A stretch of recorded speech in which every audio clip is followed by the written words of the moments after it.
চাঁদপুরে দ্বিতীয় দিনের মতো চলছে হামের বিশেষ টিকাদান কর্মসূচি। প্রথম দিনে টিকা দেওয়া হয়েছে ৫,০০০-এর অধিক শিশুকে। কর্মসূচির আওতায় ৭২,০০০ শিশুকে টিকা দেওয়ার পরিকল্পনা জানিয়েছে কর্তৃপক্ষ। চাঁদপুর রেলওয়ে হাসপাতাল থেকে এ বিষয়ে বিস্তারিত জানাতে সরাসরি যুক্ত হচ্ছেন প্রতিনিধি বিল্লাল ঢালী। বিল্লাল, আমরা জানি যে গতকালকে থেকে বিশেষ হামের টিকা দেওয়ার যে একটা কার্যক্রম শুরু হয়েছে, তার মধ্যে দিয়ে প্রথম দিনে ১৮টি জেলার ৩০টি উপজেলাতে এই কার্যক্রম শুরু হয়েছে, যা ক্রমান্বয়ে আমরা আগামী ৩ মেতে সারা বাংলাদেশে সব শিশুর জন্য প্রযোজ্য হবে। আমরা আপনাদের জন্য কাছ থেকে একটু জানার চেষ্টা করব যে চাঁদপুরে আসলে গতকালকের যে কার্যক্রম হয়েছে সেখানে ৫,০০০-এরও বেশি শিশুকে এটি দেওয়া হয়েছে।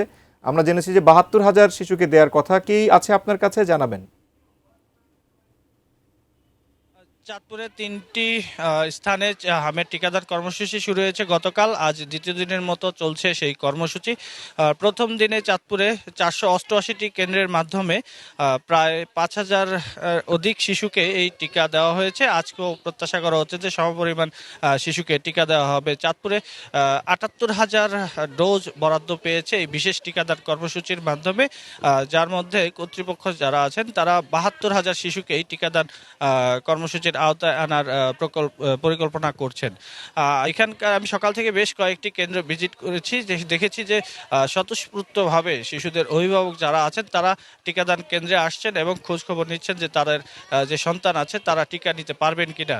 যারা প্রথমেই টিকা নিয়েছেন, ৫ বছরের নিচে বয়স আছে তাদের, তারা পুনরায়ও কিন্তু এখানে টিকা নিতে আসছেন। আমি যদি হামের প্রাদুর্ভাব বিষয়ে একটু জানিয়ে রাখি, সেটি হচ্ছে চাঁদপুর সদর হাসপাতালে এখনও হামের লক্ষণ নিয়ে প্রায় অর্ধশত শিশু ভর্তি আছে, যার মধ্যে প্রায় অর্ধেক শিশু মানে ২৫ জনের মতো শিশু হাম সংক্রমণে আক্রান্ত হয়েছে।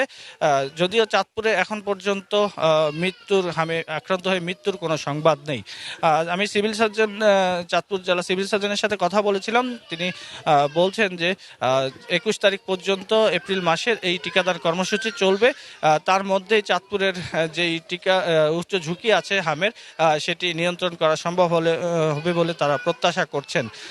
সকাল থেকে এখানে আমি স্বাস্থ্যকর্মীদেরকে দেখেছি যে তারা শুধু টিকা দিচ্ছেন এমনটি নয়, তারা বাড়ি বাড়ি যাচ্ছেন এবং কোন পরিবারের শিশু সন্তান আছে তারা খোঁজখবর নিচ্ছেন এবং টিকার জন্য তারা কেন্দ্রে আসার আহ্বান জানাচ্ছেন। শাকুর, এই ছিল চাঁদপুর থেকে আমার কাছে।